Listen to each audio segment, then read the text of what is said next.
સુરતમાં જૂન મહિનાથી શરૂ થતી વસ્તી ગણતરીની તાલીમમાં દૂરના કેન્દ્રો અપાતા પ્રાથમિક શૈક્ષિક મહાસંઘના નેજા હેઠળ વિરોધ શરૂ થયો છે।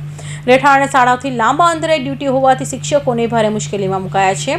રજૂઆત છતાં અધિકારીઓની મનમાની ચલાવતા હોવાના આક્ષેપ સાથે સંઘે તાત્કાલિક ધોરણે ઝોન દીઠ નજીકના કેન્દ્રો ફાળવવા માંગ કરી છે।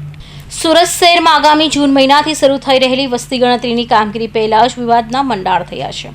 વસ્તી ગણતરીની કામગીરીમાં જોડનાર પ્રાથમિક શાળાના શિક્ષકો દ્વારા તાલીમ કેન્દ્રોની ફાળવણીને લઈ ઉગ્ર વિરોધ નોંધાવવામાં આવ્યો છે। રાષ્ટ્રીય શૈક્ષિક મહાસંઘના નેજા હેઠળ શિક્ષકો એકત્રિત થઈને પોતાની પડતી મુશ્કેલીઓ અંગે તંત્ર સામે નારાજગી વ્યક્ત કરી છે અને તાત્કાલિક ધોરણે આ સમસ્યાનું નિવારણ લાવવા માટે ઉચ્ચ સત્તાવાળાઓની રજૂઆત કરી છે। શિક્ષક સંઘના પદાધિકારીઓનો દાવો છે કે જૂન મહિનાથી શરૂ થનારી વસ્તી ગણતરી માટે તંત્ર દ્વારા જે તાલીમ કેન્દ્રો નક્કી કરવામાં આવ્યા છે તે શિક્ષકોના રહેઠાણ અને તેમની શાળાથી ઘણા દૂર આવેલા છે।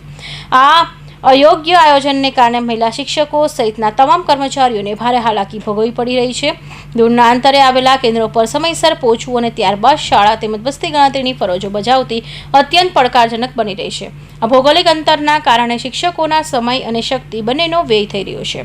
શિક્ષક સંઘને આક્ષેપ કર્યા છે કે સંબંધિત અધિકારીઓએ પોતાની મનમાની ચલાવી રહ્યા છે અને શિક્ષકોની વ્યાજબી રજૂઆત સંપૂર્ણપણે નજરઅંદાજ કરી રહ્યા છે। વહીવટીતંત્રના અસરકારી વલણને કારણે શિક્ષકોમાં ભારે રોષ વ્યાપી ગયો છે। સુરતના ઉધના વિસ્તારમાં આવેલી મીરાનગર સ્કૂલના શિક્ષકો દ્વારા વિરોધ પ્રદર્શન કરવામાં આવી રહ્યો છે। શું છે તેઓના મુખ્યત્વે મુદ્દા આપણે જાણીશું, તેમની જોડે વાત કરી। જી, તમારું નામ? નમસ્કાર, ઉધના 8વા ઝોન અધ્યક્ષ શ્રી સંજય પટેલ।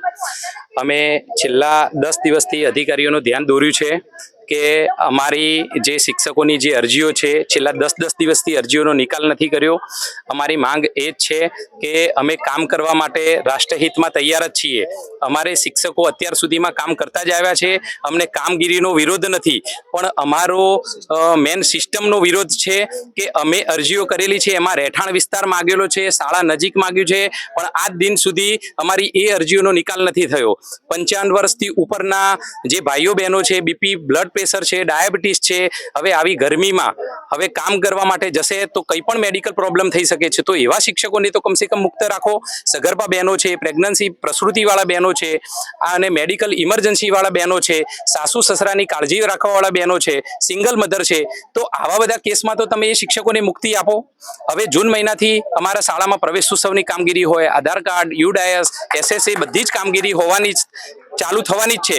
સાથે સાથે અમારે આ કામગીરી કરવા જઈ રહ્યા છીએ તો અમારું આ મીડિયાના માધ્યમથી કહેવું એ જ છે કે અમારી અરજીઓનો તાત્કાલિક નિકાલ કરો અને રહેઠાણ નજીક જે યશસ્વી વડાપ્રધાન મોદી સાહેબનો જે ઉદ્દેશ છે એને પેટ્રોલ ઈંધણ બચાવવા માટે અમને રહેઠાણ વિસ્તારમાં આપો। હજી આપણું શું કહેવું છે, કઈ રીતની તમારી માંગણીઓ છે અને કેટલો સમયથી આ માંગણીઓ પર તમારા દ્વારા વિરોધ કરવામાં આવી રહ્યો છે? જી, અમારી માંગણીઓ જ્યારથી વસ્તી ગણતરીની કામગીરી શરૂ થઈ છે ને ત્યારથી અમે જે તે લાગુ અધિકારીઓનું ધ્યાન દોરતા રહ્યા છીએ। જે તકલીફો હતી વહીવટી તકલીફો છે, આ બીજી કોઈ તકલીફો નથી। સિસ્ટમમાં જે વહીવટ કરનાર અધિકારીઓ બેઠા છે એમના બેજવાબદારી ભર્યા નિર્ણયોનો આ ભોગ અમારા કર્મચારીઓ બની રહ્યા છે। કારણ કે અત્યાર સુધીના જે પણ કંઈ કાર્યક્રમો આવ્યા છે, સરકારી કાર્યક્રમો છે, રાષ્ટ્રીય કામગીરીઓ આવી છે, તો એમાં રહેઠાણની નજીક અથવા તો પોતાના નોકરીના સ્થળની નજીકનો વિસ્તાર ફાળવવામાં આવે છે। જ્યારે અહીંયા તો દૂર 20-20 કિલોમીટર સુધી દૂરનો, એટલે એનો મતલબ સીધો એવો થાય છે કે જે તે અધિકારીએ બિલકુલ બેજવાબદારીપૂર્ણ પોતાની ફરજો અદા કરી છે। તો હું તો ત્યાં સુધી કહું છું કે એવા અધિકારીઓ ઉપર ખરેખર કાયદેસરના પગલાઓ લેવા જોઈએ।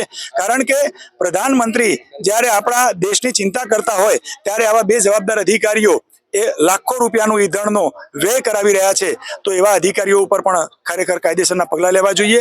બીજી એક મહત્વની બાબત એવી રહી છે, અમારા ધ્યાન ઉપર આવી છે કે એક શિક્ષક ખરેખર એ આખા મહિના દરમિયાન માંડ એક બ્લોકનું કામ પૂરું કરી શકે એટલી જટિલ પ્રક્રિયા છે, છતાં એને 2 બ્લોક ફાળવવામાં આવ્યા છે અને કારણ એવું દર્શાવવામાં આવે છે કે બીજા કર્મચારીઓ મળ્યા નથી એટલે તમારે 2 બ્લોકનું કામ કરવાનું છે। અરે ભાઈ, કર્મચારી નથી મળ્યા એમાં અમારો શું દોષ છે? અમે રાષ્ટ્રીય કામગીરી છે, અમે અમારી ફરજ અદા કરીએ છીએ। તમારી ફરજમાં આવે છે, તમે ક્યાંથી પણ ઊભા કરો, કર્મચારીઓ ઊભા કરો, એ જવાબદારી અમારી નથી, છતાં અધિકારીઓ સાંભળવા તૈયાર નથી।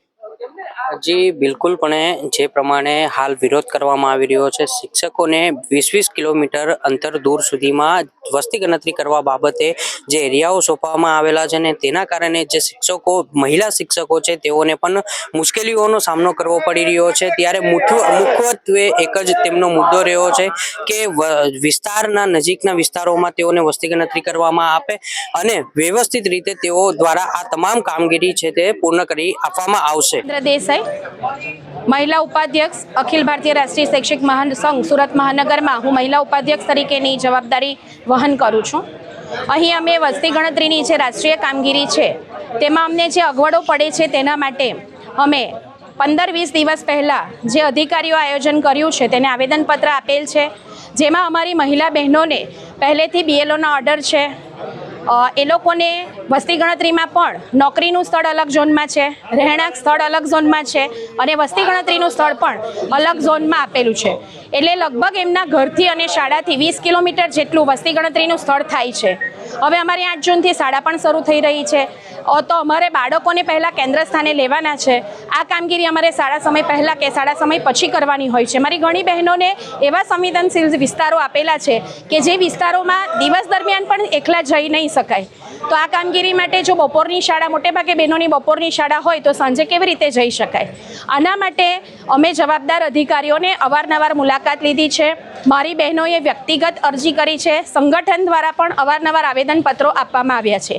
આ સિવાય મારી બહેનોને અમુક કર્મચારીઓના ઓર્ડર કેન્સલ કરીને ડબલ બ્લોક ગણવા પડશે એવી ટેલિફોનિક જાણ કરવામાં આવી છે. અને જેણે સ્થળ બદલવાની અરજી આપી નથી એને ઘરની બાજુનો વિસ્તાર, વ્યવસ્થિત વિસ્તાર છોડીને સ્લમ વિસ્તારમાં મૂકી દેવામાં આવ્યા છે અને એની જાણ મારી બહેનો કર્મચારીઓને જાણ કરવામાં આવી નથી. આ સિવાય પૂરક પરીક્ષા જે લેવાનાર છે આગામી દિવસોમાં તેમાં પણ શિક્ષક બહેનોના ઓર્ડર કરી દીધા છે. તો ડ્રોપઆઉટ બાળકોની સર્વે કરવાની કામગીરી પણ છે અને અમારો પ્રવેશોત્સવ પણ શરૂ થશે. 8 જૂનથી શાળા પણ શરૂ થશે અને અમારા બાળકો જે સજીવ છે, બાળકો સાથે સતત અમારે રહેવું પડશે. જ્યારે અન્ય સંલગ્ન કર્મચારીઓને ટેબલ વર્ક હોય છે તો અમારા શિક્ષણનું પણ અમને ચિંતા છે, અમારા પરિવારની પણ ચિંતા છે. રાષ્ટ્રીય કામગીરી છે, અમે કરવાના જ છે, અમે સહકાર આપવાના જ છે. કામગીરી અમને કરવામાં કોઈ વાંધો નથી, પણ બહેનોને પોતાની જે અગવડ પડી રહી છે તેનું સોલ્યુશન અધિકારીઓ દ્વારા લાવવામાં આવે તો વધારે સારી રીતે રાષ્ટ્રીય કામગીરીને અમે પાર પાડી શકીશું. અને આપણા આદરણીય વડાપ્રધાન મોદી સાહેબે પણ આહવાન કર્યું છે કે આપણે ઈંધણની બચત કરવાની છે. તો 20-20 કિલોમીટર જો દૂર અંતર હોય તો આમાં ઈંધણની બચત કેવી રીતે થશે? અને ખાસ કરીને મારી સગર્ભા બહેનો, એ લોકો જાતે કચેરીના ધક્કા ખાઈને અવારનવાર અરજીઓ આપી છે. હવે પ્રેગ્નન્સીની હાલતમાં બધા જ જાણી શકે છે કે આટલી અઘરી કામગીરી થઈ શકે એમ નથી. તો એમને ડૉક્ટર સર્ટી સાથે, મેડિકલ ફાઇલ સાથે રજૂઆત કરી છે. આજ દિન સુધી એનો કોઈ નિકાલ આવ્યો નથી.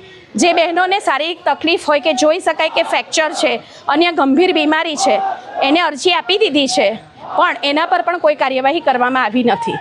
1 તારીખથી અમારે કાયદેસર રીતે વસ્તી ગણતરી કરવાની છે પણ અમારા ઓર્ડર બદલી આપવામાં આવશે. અમને કન્વિનિયન્ટ ઘરથી કે સ્કૂલથી 7 કિલોમીટરના એરિયામાં વસ્તી ગણતરીના ઓર્ડર આપવામાં આવશે એવો જે વાયદો અધિકારીએ કરેલ છે પણ હજુ એમાં કંઈ ફેરફાર કરવામાં આવ્યો નથી.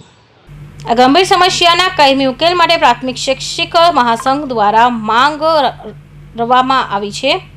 સુરત મહાનગરપાલિકાના તમામ ઝોન દીઠ અલગ અલગ તાલીમ કેન્દ્રો ફાળવવામાં આવે. જો ઝોન પ્રમાણે કેન્દ્રોની ફાળવણી કરવામાં આવે તો શિક્ષકોને પોતાના નજીકના વિસ્તારમાં તાલીમ મળી રહે છે, જેથી તેમનો કિંમતી સમય બચી શકે છે. જોકે સંઘનો આક્ષેપ છે કે આ બાબતે અગાઉ જવાબદાર અધિકારીઓને લેખિત અને મૌખિક રજૂઆત કરવામાં આવી હોવા છતાં વહીવટીતંત્ર દ્વારા કોઈ હકારાત્મક પગલાં લેવામાં આવ્યા નથી. શિક્ષકોને ચીમકી આપી છે કે જો વસ્તી ગણતરીની શરૂઆત થાય તે પહેલાં તાત્કાલિક ધોરણે ઝોન દીઠ તાલીમ કેન્દ્રોની ફાળવણી કરવામાં નહીં આવે તો આગામી દિવસોમાં વિરોધ પ્રદર્શન ઉગ્ર બનશે. હાલમાં વેકેશનના માહોલ વચ્ચે પણ શિક્ષકોના આક્રોશને કારણે સુરત શિક્ષણ જગત અને પાલિકા પ્રશાસનમાં ભારે ગરમાવો આવી ગયો છે. હવે જોવાનું એ રહેશે કે ઉચ્ચ અધિકારીઓ વિવાદનો સુખદ અંત લાવવા માટે નમતું જોખે છે કે પછી શિક્ષકોના વિરોધ યથાવત રહે છે. કૌશિક પટેલનો report, Hind TV news, Surat.